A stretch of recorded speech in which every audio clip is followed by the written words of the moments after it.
ವೀಕ್ಷಕರ, ತಮಿಳುನಾಡಿಗೆ ಕಾವೇರಿ ನೀರು ಹರಿಸಬೇಕು ಅನ್ನುವಂತಹ ಸಿಡಬ್ಲ್ಯೂಆರ್ಸಿಯ ಶಿಫಾರಸ್ಸಿನಿದೆ. ಕಾವೇರಿ ನೀರು ನಿಯಂತ್ರಣ ಸಮಿತಿಯವರು ಕಾವೇರಿ ಕೊಳ್ಳದಲ್ಲಿ ಕೋಲಾಹಲಕ್ಕೆ ಕಾರಣ ಆಗಿದೆ. ನಮಗೆ ನೀರಿಲ್ಲ ಅಂತಿರುವಂತಹ ಮಂಡ್ಯದ ಅನ್ನದಾತರು ಇವತ್ತು ಭಾರಿ ಪ್ರತಿಭಟನೆಯನ್ನ ಮಾಡಿದರು.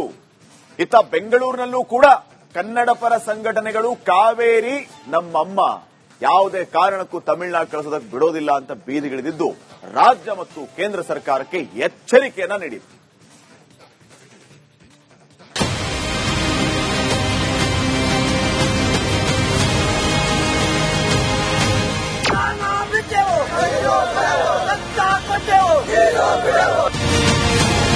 ತಮಿಳುನಾಡಿಗೆ ನೀರು ಹರಿಸುವಂತೆ ಶಿಫಾರಸು ಮಾಡಿರುವಂತಹ ಸಿಡಬ್ಲ್ಯೂಆರ್ಸಿ ವಿರುದ್ಧ ಮಂಡ್ಯದಲ್ಲಿ ಪ್ರತಿಭಟನೆ ಮುಂದುವರೆದಿದೆ. ರೈತರು ಆಕ್ರೋಶವನ್ನು ವ್ಯಕ್ತಪಡಿಸ್ತಾ ಇದ್ದಾರೆ.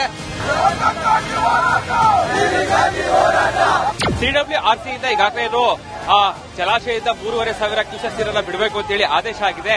ಇದನ್ನ ಖಂಡಿಸಿ ಇವತ್ತು ಮೈಸೂರಲ್ಲಿ ಪ್ರತಿಭಟನೆಯನ್ನು ರೈತರು ನಡೆಸ್ತಾ ಇರುವಂತದ್ದು.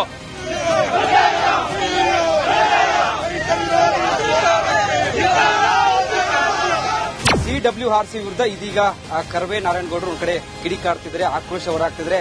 ಫ್ರೀಡಂ ಪಾರ್ಕ್ ನಲ್ಲಿ ದೊಡ್ಡ ಮಟ್ಟದಲ್ಲಿ ಹೋರಾಟ ಮಾಡ್ತಿದ್ದಾರೆ. ಕರುನಾಡಿನಲ್ಲಿ ಕಾವೇರಿದ ಕಿಚ್ಚು, ತಮಿಳುನಾಡು ವಿರುದ್ಧ ರೈತರ ರಣಕಹಳೆ.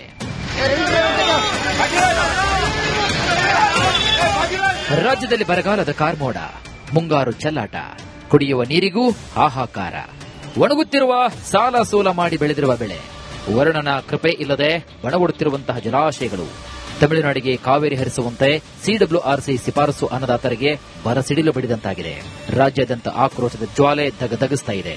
ಸಿಡಬ್ಲ್ಯೂಆರ್ಸಿ ಅವೈಜ್ಞಾನಿಕವಾಗಿ ಆದೇಶವನ್ನು ನೀಡಿದೆ, ನೀರು ಬಿಡೋದಕ್ಕೆ ಶಿಫಾರಸನ್ನು ಮಾಡಿದೆ. ಇದು ಸರಿಯಲ್ಲ ಅಂತ ಹೇಳಿ ಕಿಡಿಯನ್ನ ಹಾಕಾರ್ತಾ ಇರುವಂತದ್ದು. ಹೆದ್ದಾರಿಯಲ್ಲಿ ಪ್ರತಿಭಟನೆ ಮಾಡುವ ಮೂಲಕ ಆಕ್ರೋಶವನ್ನು ವ್ಯಕ್ತಪಡಿಸಲಾಗ್ತಾ ಇದೆ. ದೃಶ್ಯದಲ್ಲಿ ಗಮನಿಸಬಹುದು, ಸಾಕಷ್ಟು ವೆಹಿಕಲ್ಗಳು ಕೂಡ ರಸ್ತೆ ತಡೆಯಿಂದ ಜಾಮ್ ಆಗಿರುವಂತಹ ದೃಶ್ಯಗಳನ್ನು ಕೂಡ ಗಮನಿಸಬಹುದು. ಮಂಡ್ಯ ಜಿಲ್ಲೆಯಲ್ಲಿ ಕಬ್ಬು ಬೆಳೆಗಾರರ ಆಕ್ರೋಶ ಸ್ಫೋಟವಾಗಿದೆ. ಸಿಡಬ್ಲ್ಯೂಆರ್ಸಿ ಶಿಫಾರಸು ವಿರುದ್ಧ ರೊಚ್ಚಿಗೆದ್ದಿರುವಂತಹ ರೈತರು ಶ್ರೀರಂಗಪಟ್ಟಣದಲ್ಲಿ ಹೆದ್ದಾರಿ ತಡೆದು ಕಿಡಿಕಾರಿದ್ದಾರೆ. ಅಯ್ಯಯ್ಯೋ ಅನ್ಯಾಯ ಅಂತ ಘೋಷಣೆ ಕೂಗಿದ್ದಾರೆ.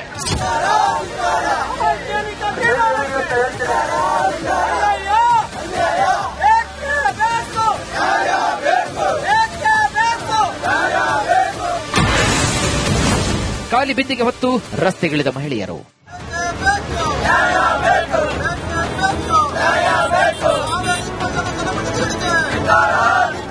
ಮಂಡ್ಯದಲ್ಲಿ ಖಾಲಿ ಬಿಂದಿಗೆ ಹಿಡಿದು ರೈತ ಮಹಿಳೆಯರು ರಸ್ತೆಗಿಳಿದಿದ್ರು. ಸಂಜೆ ವೃತ್ತದಲ್ಲಿ ವಿವಿಧ ಸಂಘಟನೆಗಳ ಕಾರ್ಯಕರ್ತರು ರೋಷಾವೇಶ ಹೊರಹಾಕಿದ್ರು. ರಸ್ತೆಯಲ್ಲಿ ಮಲಗಿ ಹೊರಳಾಡಿದ್ರು. ಸರ್ಕಾರದ ವಿರುದ್ಧ ಘೋಷಣೆಯನ್ನು ಮುಳುಗಿಸಿದ್ರು. ಪೆನ್ನು ಪೇಪರ್ ಕೀಳಿದವರು ಲಾಲಿಪಾಪ್ ನೀಡಿದ್ದಾರೆ ಅಂತ ಕಿಡಿಕಾರಿದ್ರು. ರೈತರು ಮಾತ್ರ 365 ದಿವಸ ಬೀದಿಲೇ ಇರೋದಾ? ಎಲ್ಲ ಹೋರಾಟಗಾರರು ನಮ್ಮ ಜಿಲ್ಲೆಯವರು ಯಾರು ಪ್ರತಿನಿಧಿಗಳವ್ರೆ ಎಲ್ಲ ರಾಜೀನಾಮೆ ಕೊಟ್ಟು ಬರಬೇಕು. ತಮಿಳುನಾಡು ನೀರು ಬಿಟ್ಟಿದ್ರೆ ಸುಳ್ಳು ಹೇಳವ್ರೆ. ಆಗ್ಲೇ ಭಾನುವಾರದಿಂದ ಹೋಗ್ತಾ ಇದೆ ನೀರು, ಭಾನುವಾರದಿಂದ ನೀರು ಹೋಗ್ತಾ ಇದೆ. ನಮ್ಮ ಹತ್ರ ವಿಡಿಯೋ ಇದೆ, ಎಲ್ಲ ಇದೆ. ಗಗನಚುಕ್ಕಿ ಬರಚುಕ್ಕಿನಲ್ಲಿ ನೀರು ಇರಲಿಲ್ಲ, ಎಲ್ಲ ಬತ್ತೋಗಿತ್ತು. ಭಾನುವಾರದಿಂದ ನೀರು ಹೋಗ್ತಾ ಇದೆ. 3,500 ಕ್ಯೂಸೆಕ್ ನೀರು ಹೋಗ್ತಾ ಇದೆ. ನೀರು ಬಿಟ್ರೆ ಸಿಎಂಗೆ ಕಪ್ಪು ಬಾವುಟ ಪ್ರದರ್ಶನ. ಶಿಫಾರಸಿನ ವಿರುದ್ಧ ಮೈಸೂರಿನಲ್ಲಿ ರೈತರು ರೊಚ್ಚಿಗೆದ್ದಿದ್ದಾರೆ. ಪಾಲಿಕೆ ವೃತ್ತದಲ್ಲಿ ನಡುರಸ್ತೆಯಲ್ಲೇ ಮಲಗಿ ಧರಣಿ ನಡೆಸಿದ್ದಾರೆ. ತಮಿಳುನಾಡಿಗೆ ನೀರು ಬಿಟ್ರೆ ಸಿಎಂಗೆ ಕಪ್ಪು ಬಾವುಟವನ್ನು ಪ್ರದರ್ಶನ ಮಾಡುವುದಾಗಿ ಎಚ್ಚರಿಕೆ ನೀಡಿದ್ದಾರೆ. ಸರ್ಕಾರದ ಕಾಲು ಮುರಿತೀವಿ. ಸರ್ಕಾರ ಮುಖ್ಯಮಂತ್ರಿ ಮೈಸೂರು ನಾಳೆ ಬಂದ್ರೆ ಕಪ್ಪು ಬಾವುಟ ಎಲ್ಲ ಮಸಿ ಹಾಕಿ ಎಚ್ಚರಿಕೆಯನ್ನು ಕೊಡ್ತಕ್ಕಂಥ ಕೆಲಸ ಮಾಡ್ತೀವಿ. ಜುಲೈ 31ರಂದು ಕರ್ನಾಟಕ ಬಂದ್ ಭವಿಷ್ಯ. ರಾಜ್ಯದಲ್ಲಿ ಕಾವೇರಿ ಕಿಚ್ಚು ಜೋರಾಗಿದೆ. ಜುಲೈ 31ರಂದು ಕರ್ನಾಟಕ ಬಂದ್ ಭವಿಷ್ಯ ನಿರ್ಧಾರ ಆಗಲಿದೆ. ಜುಲೈ 31ಕ್ಕೆ ವಾಟಾಳ್ ನಾಗರಾಜ್ ನೇತೃತ್ವದಲ್ಲಿ ಸಭೆ ನಡೆಯಲಿದೆ. ಅಖಂಡ ಕರ್ನಾಟಕ ಬಂದ್ ಬಗ್ಗೆ ಸಭೆಯಲ್ಲಿ ತೀರ್ಮಾನವಾಗಲಿದೆ. ಅಖಂಡ ಕರ್ನಾಟಕ ಬಂದ್ ಕರಿತೀವಿ.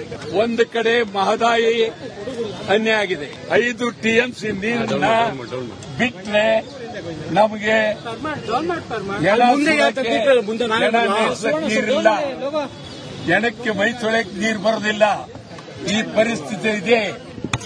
ಡಿ.ಕೆ. ಶಿವಕುಮಾರ್ ಅವರಿಗೆ ನೇರವಾಗಿ ಹೇಳ್ತಾ ಇದ್ದೀನಿ, ಯಾವುದೇ ಮುಲಾಜಿಲ್ಲದೆ ತಮಿಳುನಾಡಿಗೆ ಒಂದು ಹನಿ ನೀರು ಬಿಡಕೂಡದು.